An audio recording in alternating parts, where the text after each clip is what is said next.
Hello, I'm Colm Cunningham, Director of Ham and Care's Dementia Centre. Today I'm in conversation with Dr Kirsty Beilharz, and we want to talk to you about Ham and Care's Music Engagement Programme. Kirsty, can you tell us, what are we seeking to do through that work? Well, we've had music at Ham and Care for quite a long time. In fact, for about 2 or more decades we've been having choirs and interactive activities, people visiting to play music. There's chapel and songs for people who want to participate.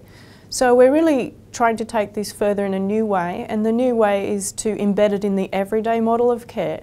So rather than periodic visits by people maybe once a week or so, we're trying to reach a situation where the everyday carers are able to provide music as part of the life due to the quality of life values that music can offer and some of the calming and other beneficial effects that music can bring.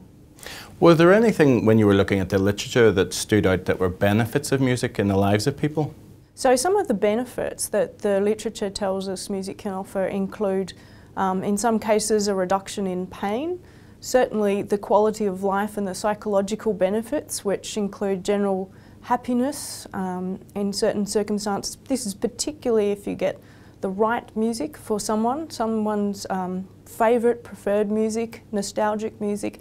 Then you can start to see benefits such as reduction in agitation and increased calmness, which is really important. One of the obvious benefits of that would be a reduction in antipsychotic and antidepressant drugs. So we're really interested in if we can use music instead of using medications to help people. It's also been shown that music has various synergies, such as music and movement. Movement obviously is beneficial exercise for anyone, whether it's music and dance or even seated, being able to move arms, upper body and enjoy music that way, feeling the beat. We also see an interesting one, which is that music can stimulate appetite. And I've been working with our executive chef, Peter Morgan-Jones, to look at ways that we can synergise the musical choices with meals and really enhance flavour and appreciation of food, which was a benefit I hadn't expected to find actually. It was very interesting. And it can also stimulate appetite, which, as you know, is important for older people particularly. Sometimes if people are not that keen to engage in their meal times, perhaps music around meals can make that a more enjoyable experience. Kirsty, I know that you're at the phase of the research work to actually be getting alongside older people and people with dementia. Can you tell me some stories of the work you're doing and the surprises that have come from that? One really pleasant situation was a lady who had been quite withdrawn, perhaps a little bit depressed.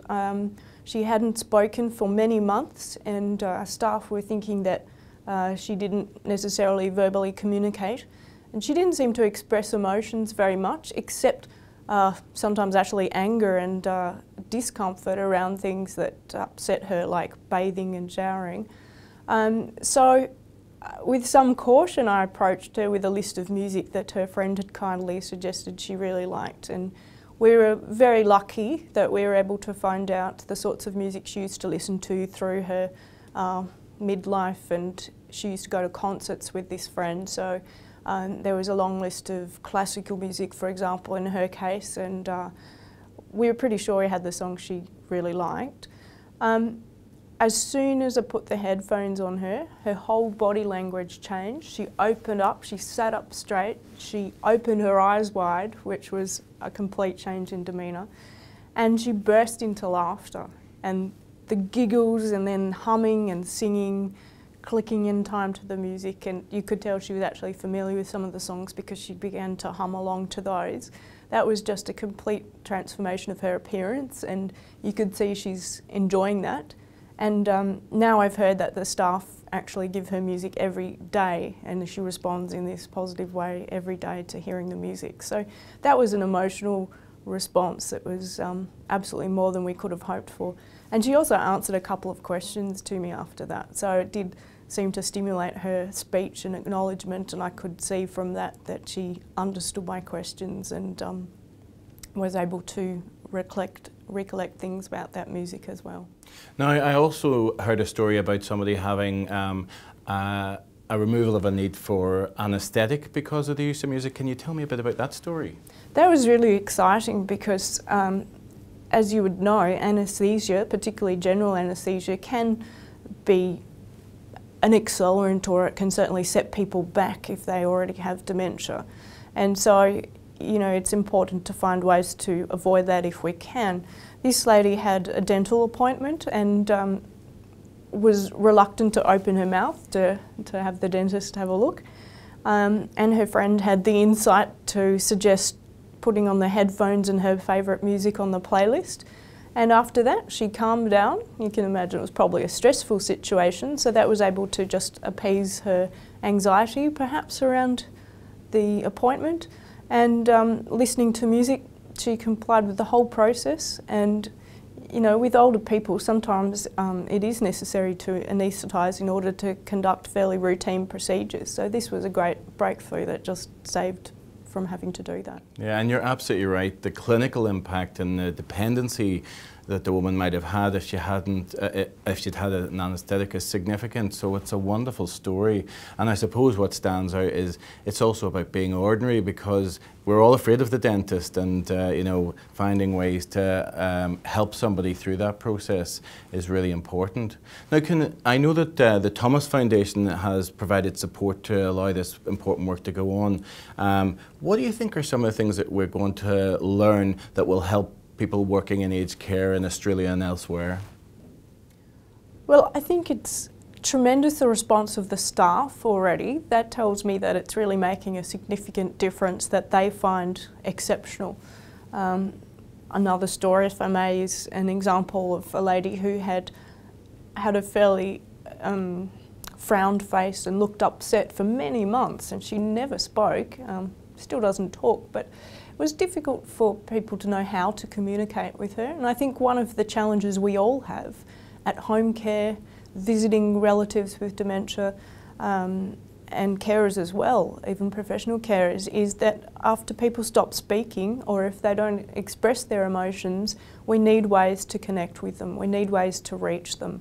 And this is one of the things that music can do, interestingly. So coming back to the example of that lady, after they gave her music to listen to, she teared up and cried, which showed an emotional connection that they hadn't seen before that.